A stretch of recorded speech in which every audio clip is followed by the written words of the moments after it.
All right, welcome back to Soccer Matters on ESPN 97.5. Hey, just want to remind you here about Advantage BMW in Midtown. You seek the performance, you find the luxury, you'll get that at Advantage BMW in Midtown. Go down there, see my friend Justin. Their service will be tailored to you.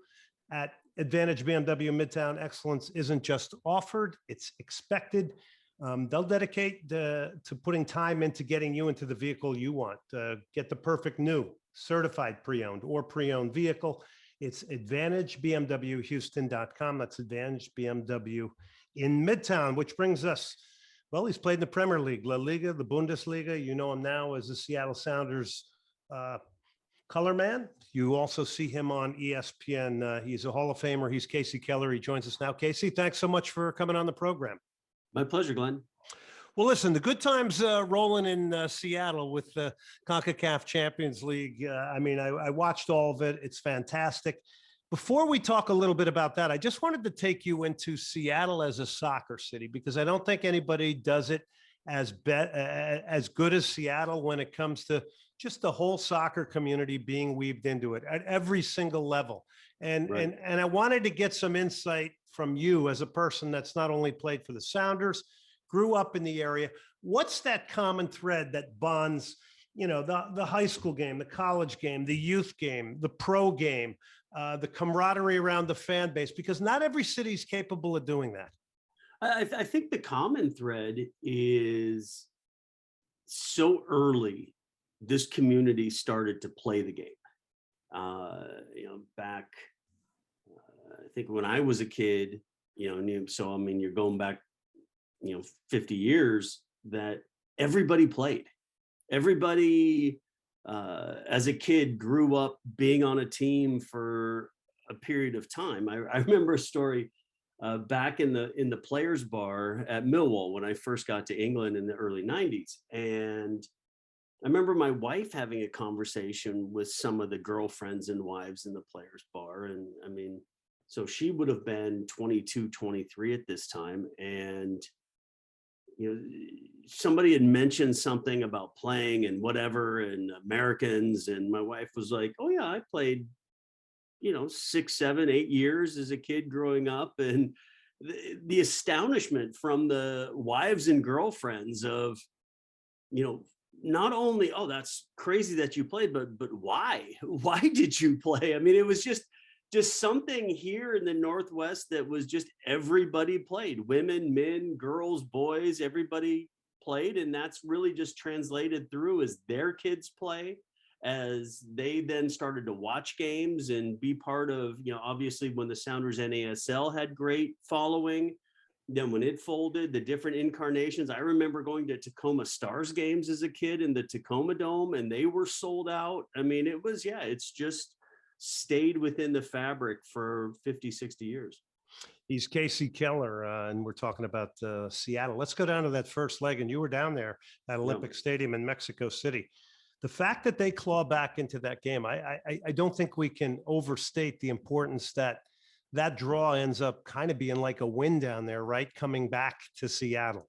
I think even the one goal, the first goal clawback was crucial. I know that away goals weren't necessarily part of that, but just that deficit, going in knowing that it was just a 1-goal deficit, but then getting that last minute, that other penalty that then, to your point, got to the draw, and knowing that Pumas had to come to Lumen Field and win the game, as opposed to coming in, scrambling a 1-0 loss and coming out victorious. And I think that was crucial. Also, I think it was the psychological side of things where, they almost felt that they had one hand on the cup already at 2-0 up at home. And then to have that all disappear so late in that match, definitely pivoted to the advantage to the Sounders coming back to Lumen Field.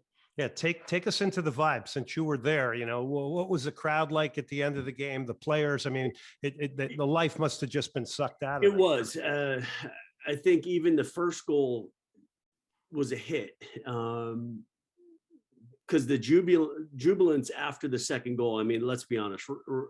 Right after halftime, I mean, that was a spectacular header from Daneno, and And you thought, okay, this could spell trouble for the Sounders, the way this crowd was behind this team and the way things were going. But kind of on the run of play, the Sounders were in the game the whole time and were maybe a little disappointed to be 2-0 down. And so, that's one thing. This Sounders side has a lot of resilience. They fight back so often, as again in league play this weekend proved. So it didn't surprise me that they didn't drop their heads. They found a way to get back into the game, and then it just absolutely deflated the crowd. The crowd was then, I wouldn't say that they were necessarily just furious at the referee because of the decision or whatever it was. I think it was just this collective disappointment that they let a massive opportunity go. I mean, Pumas are a big club that haven't had a lot of success recently. They really, they were scrambling to get into the playoffs in winning a game after that match just to even be the 12th best team in Mexico. So this was a huge opportunity that the fan base saw to relive some of that glory that club has had over the years and haven't had in recent history. And you could just feel it evaporate from them. Huge moment for MLS, huge moment for the Seattle Sounders, this region of the world winning the CONCACAF Champions League. Seattle over Unam Pumas. We're talking to Kasey Keller, Hall of Famer, United States. You know him from his goalkeeping days in World Cups with the United States as well. Is Brian Schmetzer an underrated manager? He's such a humble, kind of down-to-earth guy. I love his interviews on TV. He's brutally honest when he's interviewed on television. You don't really get the coach speak. I just, the guys, I met him first with Fernando Clavio, and he never said a word really when Fernando was coaching the Seattle Sea Dogs way back, another team in Seattle. Yeah. And Brian was just always this quiet, very well-mannered guy, and now you see the fiery side of him as a coach. But is he underrated? You tell me about him. I think the tricky part about Brian is, and I've seen this with a couple of other teammates that were one club guys who then coached at one club. They just don't have a large reach simply because they haven't bounced around to a bunch of different clubs and learned from, and became known by those fan bases. So I think that everybody in Seattle understands what Brian brings because he's been here so long. It's just the case that he's underrated simply because so many other people around the country don't know. All you have to do is look at the success that he's had since he took over for Ziggy Schmidt. And it's obviously very clear that there's no reason to be underrated because he's been able to fill a Sounders trophy case in a time that obviously managers and clubs around MLS are extremely envious. Is humility a lost art in the professional game now through your lens from when you played to now? It shouldn't be, but it sure seems. I remember having a conversation with one of my bosses at ESPN and kind of laughing a little bit while we were in the cafeteria on campus and just kind of talking about that. In some ways, ESPN, I was joking with him because I said in a lot of ways, ESPN has been responsible for exactly what you just said. The guy that beats his chest and tells everybody how great he is the one that gets on SportsCenter. The guy that just does his job the right way, wins quietly, somehow he gets pushed aside. And for me, that's frustrating because I like to see success be rewarded. I like to see things being done the right way be rewarded. And unfortunately, right now we're in a situation where the jackass gets the media attention. Yeah. Phones and technology are helping that as well. We're talking to the great Kasey Keller and Premier League, La Liga, Bundesliga, teams like Spurs, Borussia Mönchengladbach, Rayo Vallecano, Millwall, U.S. national team, you name it, he's been there. All right, so the second half of the Minnesota game, this looked like the MLS Seattle Sounders, kind of that we know, and you guys made that very clear on the broadcast. It was very evident to everybody. Do you get the sense now that they've been able to push the CONCACAF Champions League, incredible, win over Unam Pumas behind them now and get refocused on the league? Well, it's difficult. I mean, I think so. I mean, I was talking to Schmetzer about it the other day, and I'm not sure if we alluded to it on the broadcast or not, but you show me another league where the cup final is in the beginning of the season.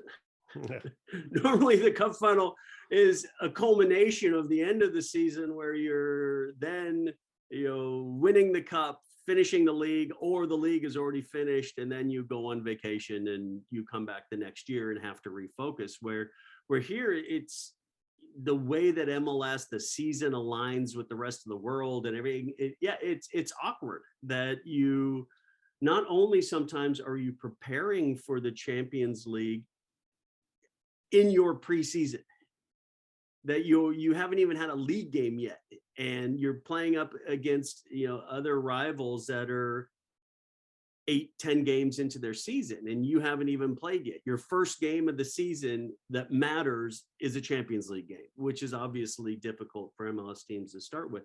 Then you go through this process, you win this thing, and then you're like, oh yeah, I still have 3/4 of my season left to get refocused for. And so, yeah, it is a tough ask when you just think, hey, we just won something historic here. And oh, by the way, we still have the majority of our season left. So I think it has been a tough task. And obviously the game in Dallas 2 days after that showed. But I think Brian made a good point at halftime where that majority of the starters in that match hadn't played for 11 days. And you could see just that little bit of rust in the first half, and the intensity still wasn't quite there. Obviously the halftime speech worked, and I truly expect, to see the Sounders race up the table. Will they go 10, 12, 15 games unbeaten? Well, we'll have to wait and see, because there's obviously a lot of parity in MLS, but I think we'll see the best of the Sounders now more consistently than we saw, at least in league form, that we saw at the beginning of the season. Remember a couple of years ago when Greg Vanney boldly said, hey, look, we're not paying attention to MLS. We're focused on CONCACAF Champions League with Toronto. And everybody was like, yes, awesome. We like this. And then, of course, they went on to have a really, really struggle of a season. I don't think they made the playoffs. Right. And I think that's something that also is the next step for MLS, because I'm sorry, you don't see Real Madrid come in 10th place because they're in the Champions League final. You don't see that with Liverpool. You don't see that with the big clubs in the world. You have to understand that that's all part of playing for a big club, is knowing that you have to play Champions League midweek, travel, come back, concentrate on the league, because those drop points in the league after a big Champions League game might be the difference between you winning the league or not. And so yes, I understand it's a little bit of a different travel dynamic in North America going down into Central and South America. I get that. But I think that's the next big step for MLS, that if you truly want to be a marquee player, there's no such thing as a day off. There's no such thing as you play in this competition and then we'll just kind of forget about this one for a while, and then we'll come back to this one, and then, oh, by the way, that one's done, now concentrate. No. Lionel Messi and Cristiano Ronaldo somehow could play 65, 70 games a year, score 50, 60 goals a year, and not be like, okay, you just concentrate on this one performance. So that's the next big step. Congratulations to the Sounders for focusing on Champions League, getting over that hurdle, but it's one step in an evolution of MLS. If we want to be relevant with the rest of the big leagues in the world, then there's the next step. Do we rely on that too much? You think the teams in MLS, it's a heavy schedule, and it's a long season, and sometimes I feel like that's a crutch, and we hear a little bit too much about that. I agree. I think sometimes if you're told you can't play a midweek game, all of a sudden you can't play a midweek game. If you're told you can and you should be able to, then you probably will. I think the other thing, Glenn, that would make it very interesting for me is throw some real appearance fees and some bonus money at some of these games. Yeah. And See Brought how that many up over times the a guy years, many who's, times. Bonus yeah, money. That's how you get players motivated. well, I mean, it sure motivated Don Garber to get a bunch of expansion teams. He sure got a whole lot of bonus money for that. So it makes sense. It's part of pro sports. It's part of anything. If you say to a player, uh, let's just say you're in Seattle, you got to travel to Houston, Dallas, wherever in August, play a game at 3 o'clock in the afternoon, and there's no financial bonus for you to then just stay at home with your family and not travel. And oh, I'm a little Hey, banged my up. hamstring is bothering me a little bit more Yeah, today. yeah. Yeah. It's just human nature. Yep. Put something on there where you don't want to give your position away. You don't want to then say, then your wife knocks on the, kind of looks at the next paycheck and says, how come we're missing a whole bunch of money on this paycheck? Well, I just didn't feel like traveling. And, this kid took my position because I was dogging it a little bit in practice. And I don't know, it makes pretty good sense to me that, incentivize some of that stuff. And you'll be amazed how those, injuries don't seem to pop up midweek like they used to. Yeah, and then you get your teammates pressuring you across the locker room saying, "Hey, you got to play today. We got to win bonus money." We're talking to Kasey Keller. Really looking forward to the Seattle-Houston game this Wednesday in Houston. By the way, you can catch it on AT&T Sportsnet. Of course, Kasey and the Seattle crew coming into town, which is a good thing. It's kind of like a rare white tiger. We don't see too many commentators from other teams, but we'll be very happy to see you, Kasey, and Keith Costigan coming into town. All right, the loss of Joao Paulo. I mean, that just broke my heart to see him and Miles Robinson go down, non-contact injuries on artificial surface. So this midfield now, Albert Rusnak, you kind of look at Seattle and go, wow, when Ladero was out, you got an Albert Rusnak in there. But how is Albert Rusnak's game changing through your lens when it comes to the absence of Joao Paulo? Well, I think there was an idea that Ladero was going to be a little more advanced as expected. And then between Joao Paulo and Rusnak, they really felt that they complemented each other very well. And if he goes forward, great. Albert just stays back a little bit, vice versa, move around. I think now with this situation where Joao Paulo is out for the remainder of the season, you'll see, I think, Albert in some more advanced positions. And I think evident from the pass that he laid on for Christian Roldan for the first goal, in which Christian then got hit in the box and drew the penalty. There was less of that, I think, earlier on. And it was something that I think Albert bought into. You heard Brian Schmetzer talk about it different times, at least we have in the Northwest, that Albert is here to win things, that he's here to be a part of something to win trophies. And if that means he has a little different role than he had at Salt Lake, so be it. He'll do what the team needs and how he best can complement the team. And does that role change a little bit now with the injury to Joao Paulo? Probably. And he's an intelligent footballer. He'll roll right along with it. Kasey Keller joining us here. Kasey, back to that. I mean, at RSL, he was pretty much a free roll. And, now all of a sudden you come into this cauldron here, or this concentric circle, the Seattle Sounders, where, you're not coming in to be the guy above everybody. You're coming in to conform to Seattle. And I'm sure Albert Rusnak knew that when he came, correct?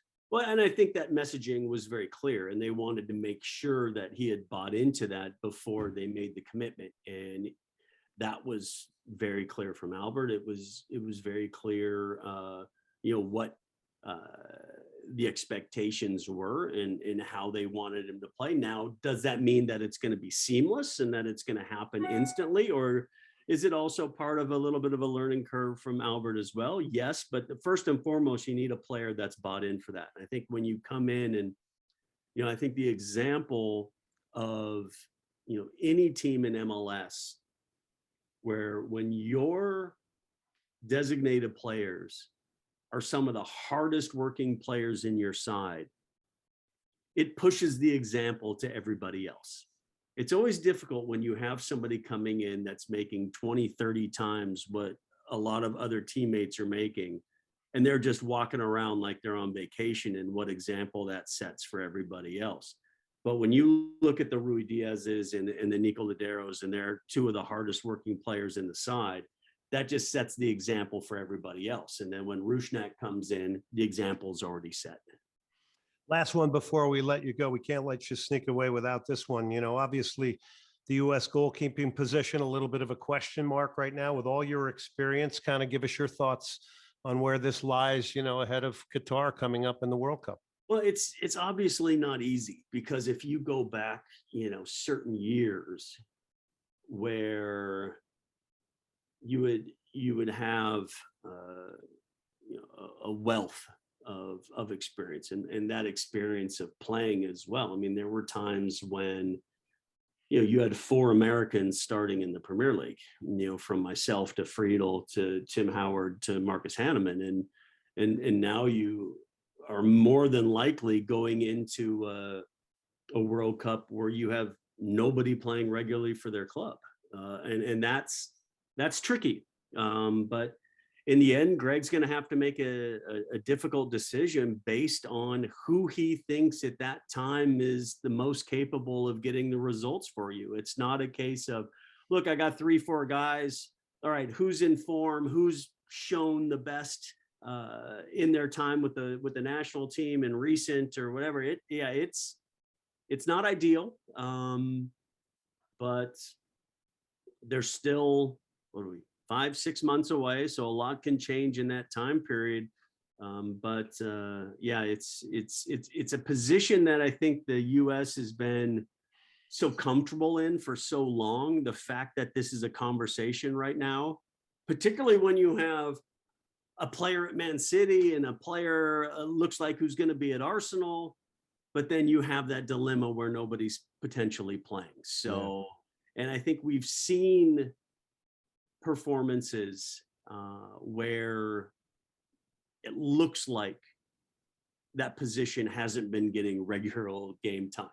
So that makes it a little bit more frustrating. And also, you know, it's not a terrible draw by any means, but historically, if the US are gonna be successful, they're gonna need their goalkeeper to make a couple saves. So and not make any mistakes. So that's the worry. And it can certainly, you know, mask deficiency in other areas, or when you're under pressure in games. Obviously, you make a great point there with the past history with all U.S. goalkeepers. But if you saw, this also may open the door for somebody to jump in out of nowhere, maybe potentially. The toughest part, is that though, possible? Is how often do you want to go into a World Cup with an untested goalkeeper? Yeah. So, you know, I know there was some talk, and Steph Fry's been in great form for the Sounders, but the question mark is, you got a 36-year-old with really no international experience, no real time with the squad, and then you're saying all of a sudden, okay, yeah, you're our guy. That's tough. So I get that, yes, it very well could open a door, but somebody's going to have to kick that door open pretty quickly to give themselves enough experience to where you'll feel comfortable playing them, starting them in a World Cup. Kasey, listen, great interview. We really appreciate it. We'll see you when you get down to Houston.